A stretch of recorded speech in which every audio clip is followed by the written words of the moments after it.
Brothers and sisters, good afternoon. As we continue with our anniversary celebration today, let us welcome the Youth for Christ Zambales Music Ministry.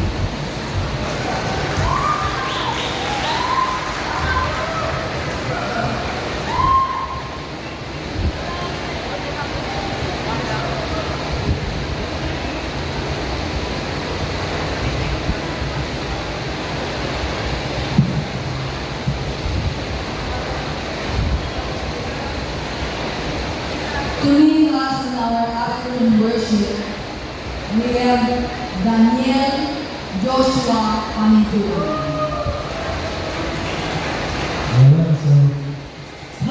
Happy 34th anniversary, Bubbles for Christ! Woo! Grabe, so napakatalang na community natin. So, we're so grateful for today, for the Lord for allowing us na magkaroon ng magandang panahon, hindi masyadong mainit, hindi masyadong malamig. Praise God lang talaga. So, good afternoon brothers and sisters, titos and titas, sa mga hindi po pala nakakilala sa akin. Ako na po pala si Kuya Daniel Joshua D. Panitua. So, I've been in the community for the past 7 years of my life. And right now, I'm currently serving as a high school days program leader in the ministry of Youth for Christ. At first, napatanong talaga ako bakit ako yung natap na dito ng afternoon version. And when I saw the theme of this year's anniversary, Live in the Light, and then I read the upper verse from Ephesians chapter 5, verse 8, that says, "For you were once darkness, but you are light in the Lord. Live as the children of light." It led me to ponder in the word transformation. Transformation o pagbabago. Pagbabagong buhay mula sa dilim tungo sa liwanag. And I know each and every one of us, meron tayong kanyang story of transformation. And that's why we're here today. And I'd like to share my story to you kung bakit hanggang ngayon nandito ako sa harap. Allow me to share a brief story about me. Lumaki ako sa isang pamilyang hindi kompleto. Kinailangan kasi namin umuwi dito sa Pilipinas dahil masyadong mahal mamuhay sa ibang bansa. Napagpasahan ng magulang ko na isa sa kanila ang mag-stay abroad to work at isa sa kanila uwi dito sa Philippines since mahal ako sa Pilipinas. And lo and behold, nandito ako sa Pilipinas together with my father and my sisters ni ate at kuya. And naiwan yung mom ko abroad to work for us, to be the breadwinner of my family. Nag-stay ang mama ko sa abroad, kasama ka ng lumaki yung papa ko. Lumaki ako walang bagay ang ina. Kaya na rin siguro, hindi pasaway ang anak. Lagi akong sakit sa ulo, pamilya ko, magiging yung mga kapitbahay namin. Siguro na rin dahil sa kanila na katigasan ang ulo ko. Yung katigasan ng ulo na yun, lumala yun. Because nung tumutung ako ng high school, I met a lot of people who influenced me. Napabarkada ako. Sa murang edad, natuto ako ng vision.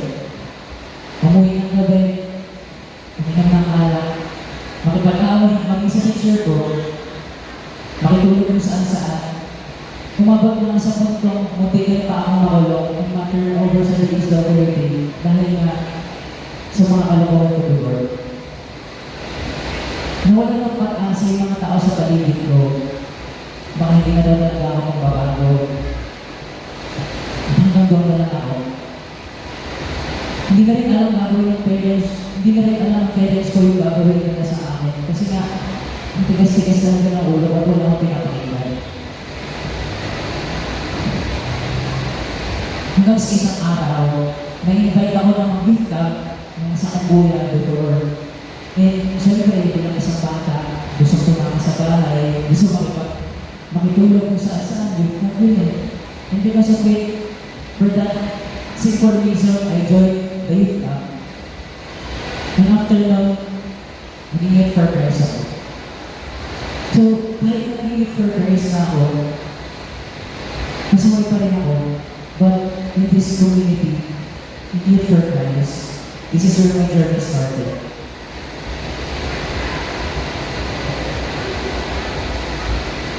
Sa tuwing meron ako ang ginagawa, yung mga atis ko is before, yung mga leaders ko, wala silang sawa na pagsabihan ako, wala silang sawa na itama yung mga pagkakamali ko.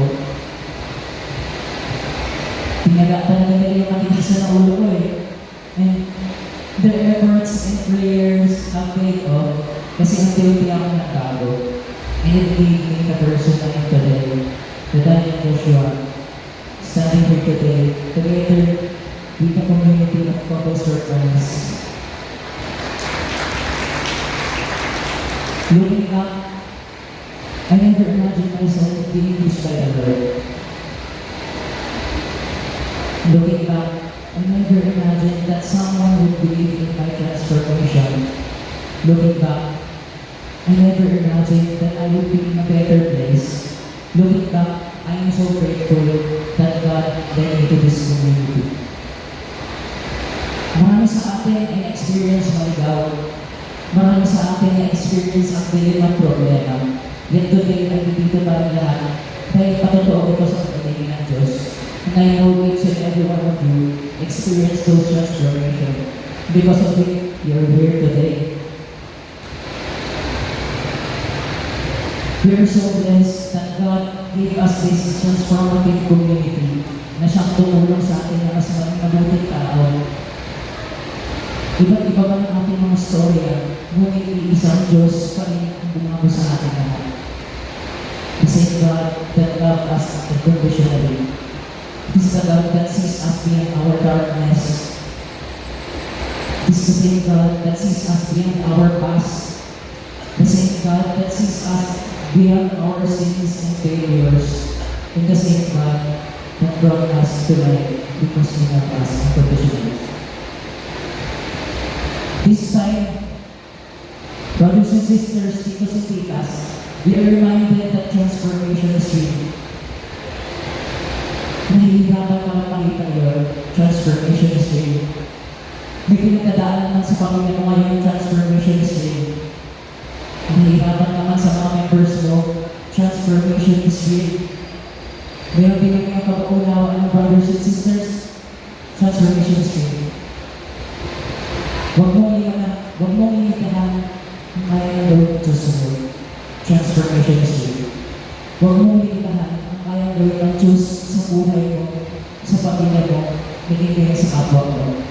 Transformation is real.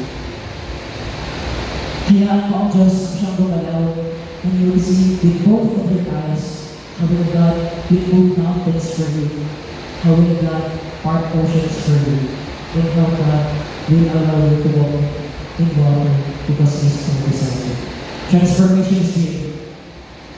And titos and titas, brothers and sisters, if you believe that transformation is real, please stand. If you believe that God is doing something behind the scene, please join me in worshiping Him. If you believe that God is continuously transforming you, your family, the community of Couples for Christ, prepare your hearts as we enter into God's presence. Let's continue to believe in Him because transformation is real.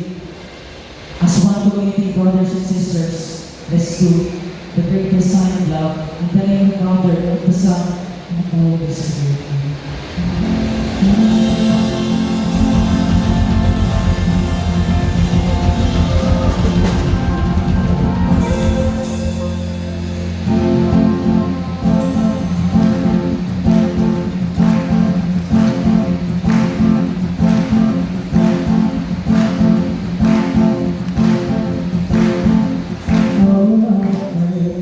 Feels fine.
Till the work on earth is done.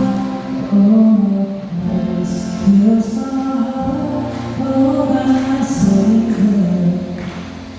Falling no sea, still flows my name. Oh, how joy fills my soul, oh, my Jesus. For His love flows far beyond the grave. Whoa.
This community na tumulong sa amin.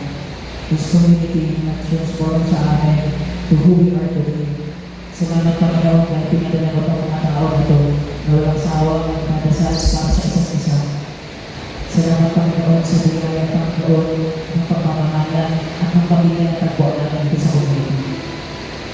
Thank you Lord God for the past 34 years just given the almost for Christ. Sa lahat ng mga pamilyang natulungan, sa lahat ng mga batang natulungan, sa mga relasyon na muling nabuo, sa mga relasyon na muling napagpilitan. Salamat ng Panginoon. Salamat Panginoon that you gave us this Catholic community na natutulong sa amin ng mabuting asal, ng mabuting Lord. Thank you Lord God for giving us the blessings to pursue this day. Salamat Panginoon that we experience the fullness of life through our brothers and sisters and titos and titas. Salamat Panginoon for every blessings that you've given us, even though we're not asking you to give it to us, Panginoon. And for this day, Lord God, inaas na po namin na patuloy niyo po ang basbasan as we move forward to our program na masurprise pa po kami Panginoon and maging po namin later, Lord, sa us and as well as the following activities. Lord, we hope and pray that you continue to bless us, our families, our ministries, focus for Christ, Panginoon. And patuloy niyo na po pagtibayan, Panginoon, at patuloy na po maramiling kabuhay, Panginoon. And allow us to be a family na makatulong po sa ibang tao. Jesus, we ask na bless niyo po yung mga patuloy na iwan namin sa ating pagpapakatahanan. And continue to protect them. Nasa pag-uwi po namin mamaya, we may see their smiles. And Lord, we ask for your blessing na kayo po maging sentro ng mga activity namin as we push through our anniversary. Continue to guide us, continue to lead us, continue to be the center of our activity. And Mother Mary, all the angels and saints, please continue to pray for us. Please continue to intercede for us. And Maria, patuloy na naman ang ibulog sa mga kasi Jesus. As we pray, Hail Mary, full of grace, the Lord is with you. Blessed are you among women, and blessed is the fruit of your womb, Jesus.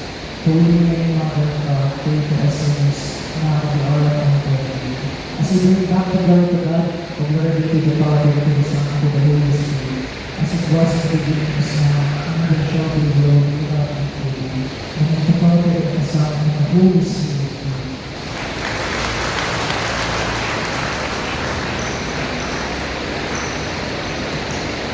Alright, transformation is real! Ito ang future ng CFC Zambales. Ito naman. Ang ating YFC. Magaling nila. Thank you so much. Alam mo, ang galing na sinabi ni Kuya Daniel, huwag mong lilikahan ang Panginoon sa kaya ng baguhin sa buhay mo. Yes, hindi lang baguhin, pagalingin. Diba? Ang ating katawang hiluin. Nakakapit nakaka-overwhelm kasi alam mo parang kahit nila isip ito mga low-profiles. Grabe. Dati mga buligit. Yes. Tapos ngayon, nag-release na ng after worship sa ating CFC Zambales Anniversary. Grabe ba yun? Alright. Okay? So, tuloy-tuloy na po tayo. Nagbabalik po ang inyong mga post